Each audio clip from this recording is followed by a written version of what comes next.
નમસ્કાર મિત્રો, આજે જ્યારે બાબાએ એમની વિદ્યાનું પ્રદર્શન કર્યું ત્યાં તો આ 50-50 સરદાર અને મહાસરદાર એમના પગમાં પડી ગયા અને પછી એમના ઉપર જે સંકટ આવ્યું હતું તેના વિશે વાત કરે છે કે બાબા બાજુના રજવાડાનો કોઈક રાજા છે અને આ જંગલને તે કાપી અને અહીંયા ખુલ્લા મેદાન કરી અહીંયા જમીન બનાવીને વાવણી કરવા માગે છે, પણ અમે જ્યાં સુધી જીવીએ છીએ ને ત્યાં સુધી આ જંગલનો નાશ અમે નહીં થવા દઈએ। ત્યાં તો બાબા કહે છે કે હવે તમે ચિંતા કરશો નહીં, હવે આ કામ તમે મારા ઉપર સોંપી દો અને આ જંગલના ઝાડ તો દૂર, જો આ જંગલનું એક પાન જો એમના હાથે તોડવા દઉં ને તો હું બાબા મટી જાઉં। ત્યારે હવે આ મહાસરદાર કહે છે કે પણ બાબા હવે એમને કેવી રીતે રોકવા, કેમ કે તેઓ લાખોની સિપાહીઓની સંખ્યામાં આવવાના છે અને આવતીકાલે જ તેઓ એક જ બાજુથી જંગલને કાપવાનું શરૂ કરવાના છે।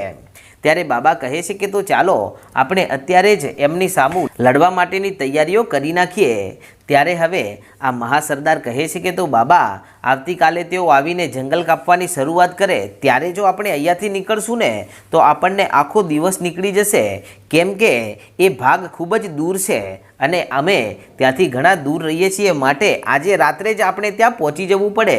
ત્યારે બાબા કહે છે કે તો ચાલો અત્યારે જ એ બાજુ નીકળી જઈએ। અને પછી તો આ 50-50 કબીલાના સરદારો તૈયાર થયા, મહાસરદાર તૈયાર થયા છે અને પછી તો એ જંગલના જેટલા પણ જે જંગલી માણસો હતા અને એમની પાસે જે તીર કામઠા અને જે શિકાર કરવા માટેના જે હથિયાર હતા બધું જ લઈ લીધું છે અને આજે આ બાબાની પાછળ મહાસરદાર છે ને મહાસરદારની પાછળ 50 સરદાર છે ને 50 સરદારની પાછળ એમના 50-50 કબીલાઓના બધા જ માણસો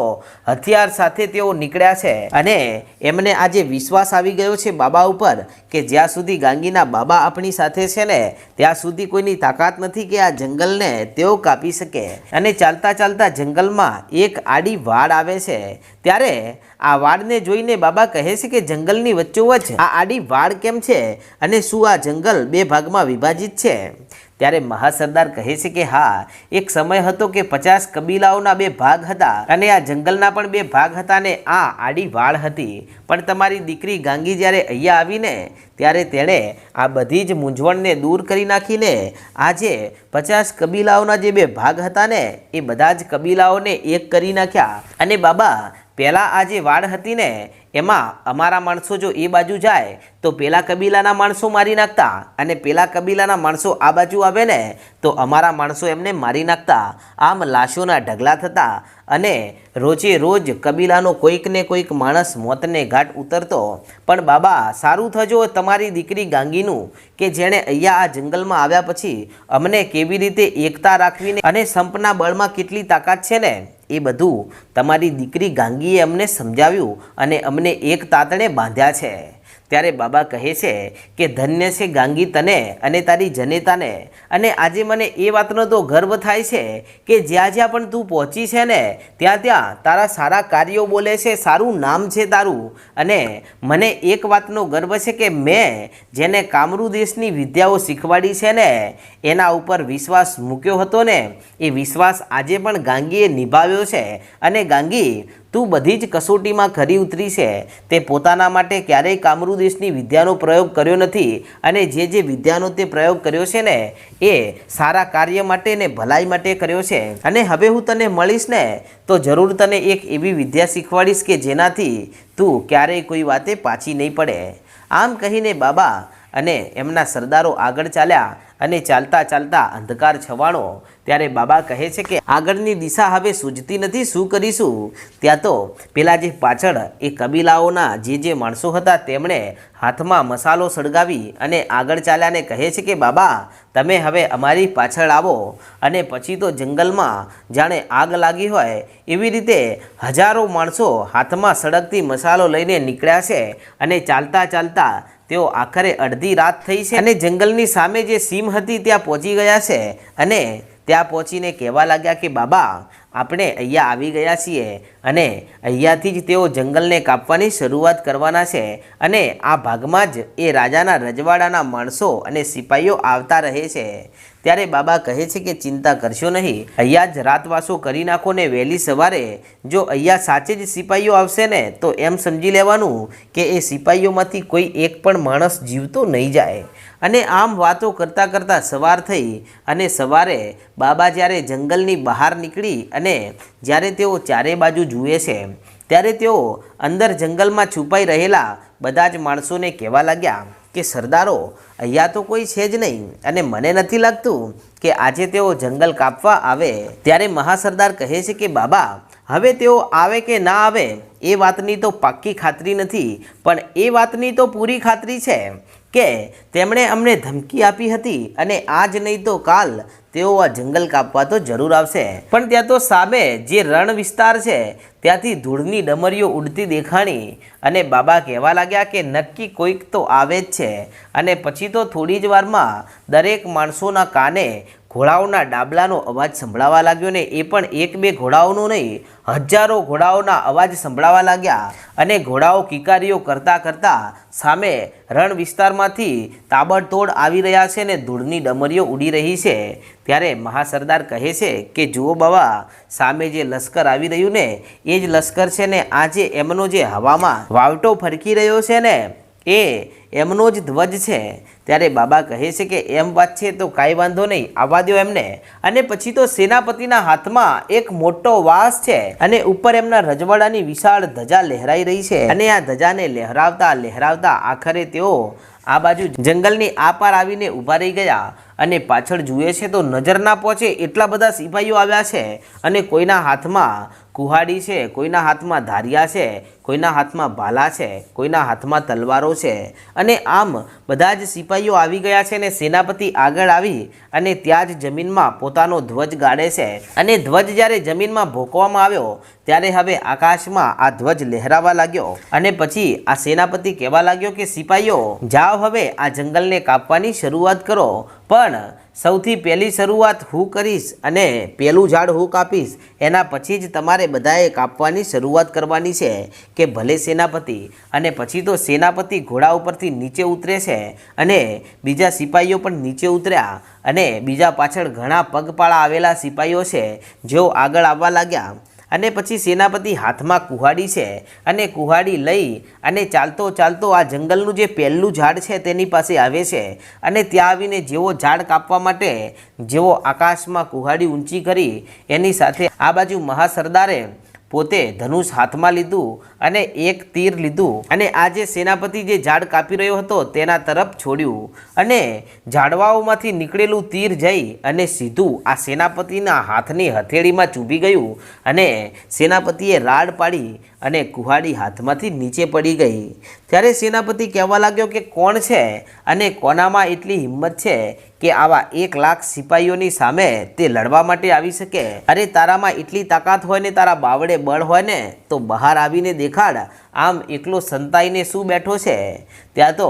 ગાંગીના બાબા 50 સરદારો અને એમનું જે વિશાળ સૈન્ય હતું એ 1000 જંગલી માણસો બહાર આવે છે અને બહાર આવીને જુએ છે ત્યાં તો આ બાજુ સેનાપતિ ખડખડ દાંત કાઢીને હસવા લાગ્યો અને હસતા હસતા પોતાની હથેળીમાં જે તીર ચૂભેલું હતું તેને બીજા હાથથી બહાર કાઢ્યું અને કહે છે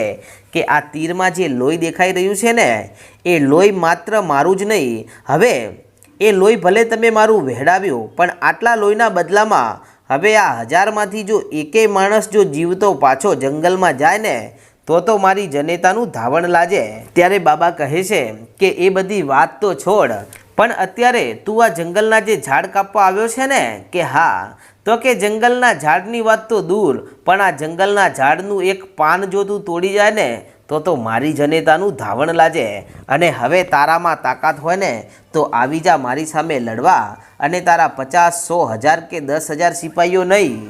પણ એકી સાથે જેટલા સિપાહીઓ લઈને આવ્યો છે ને એ બધાને લઈ અને મારી સામે યુદ્ધે ચડ અને જો તું જીતી જાય ને તો આ જંગલ તારું। ત્યાં તો સેનાપતિ હસવા લાગ્યો ને હસતા હસતા કહે છે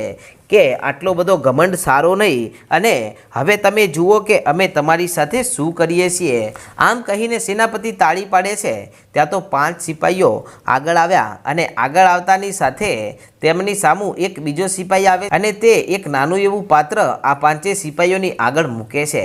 ત્યારે પેલા 5 જે સિપાહીઓ છે તેમના હાથમાં ધનુષ છે અને તેમણે તીરની અણી છે એ પેલા પાત્રમાં ડબોળી અને પછી ધનુષ ઉપર તીર ચડાવ્યા। ત્યારે બાબા કહે છે કે આ વળી શું નાટક છે? ત્યારે પેલો સેનાપતિ એટલું કહે છે કે આ જે પાત્ર છે ને એમાં એકદમ ઝેરીમાં ઝેરી જે સાપ હોય ને એનું વિષ છે અને હવે આ ધનુષમાં એ વિષ લગાવી દીધું છે ને હવે એ તીર તમારા શરીરમાં જ્યારે ભોંકાશે ને ત્યારે ક્ષણભર વારમાં તમારું ત્યાં જ તડપી તડપીને મોત થઈ જશે અને એટલા માટે તો અમારા રાજા આવું વિષ અમને સાથે આપ્યું છે। ત્યારે ગાંગીના બાબા હસવા લાગ્યા અને હસતા હસતા એટલું કહે છે કે એમ વાત છે તો પછી અત્યારે જ આ 5 તીર છે ને એ તમે મારા ઉપર છોડી દો અને હું પણ જોઉં છું કે તમે મને કેમ મારો છો। ત્યાં તો મહાસરદાર આવીને કહેવા લાગ્યા કે બાબા એવું હોય ને તો તમે પાછળ ખસી જાઓ। આપણા ઘણા એવા માણસો છે જે આપણને જીવતા રાખવા માટે બલિદાન આપવા માટે તૈયાર છે। તેઓ આપણા ઉપર આવેલા ઘાને ઝીલી લેશે, તમે જટ પાછળ આવી જાઓ। ત્યારે બાબા કહે છે મોતના ડરથી જો નિર્દોષ માણસોને મોતની બલિ ચડાવવા દઉં ને તો પછી મારું નામ લાજી મરે, તમે ચિંતા કરશો નહીં। આ કદાચ 5 સિપાહીઓ છે પણ કદાચ આવા હજારો સિપાહીઓ એકી સાથે તીર છોડે ને તો પણ મારો વાળ વાંકો નથી થવાનો, તમે મારી પાછળ ઊભા રહી જાઓ। આજે હું તમારી ઢાલ બનીને ઊભો છું। અને પછી તો સેનાપતિએ હુકમ કર્યો કે હવે આ ઝેરવાળા તીર જે સામે બાબા ઊભા ને એમના શરીરમાં ઉતારી નાખો અને એમને વીંધી નાખો અને અત્યારે જ એમને મોતને ઘાટ ઉતારો।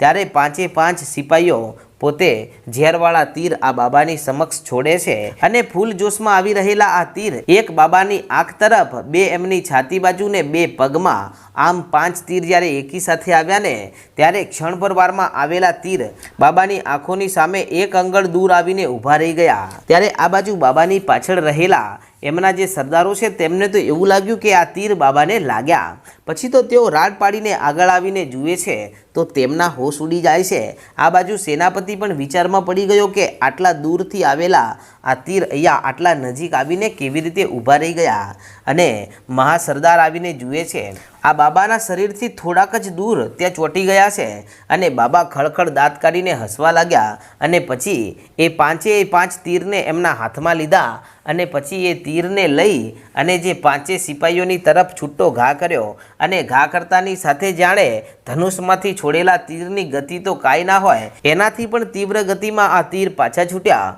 અને એ 5 સિપાહીઓ હજુ તો આંખોનો પલકારો કરે એની સાથે તો એમની છાતીમાં આવીને ભોંકાણા અને ત્યાં જ 5 સિપાહીઓ નીચે પડ્યા અને રાડો પાડવા લાગ્યા, તરફડિયા મારવા લાગ્યા, એમના મોઢામાંથી ફીણ નીકળી ગયા અને તેઓ ત્યાં જ મોતને ઘાટ ઉતરી ગયા। ત્યારે બાબા કહે છે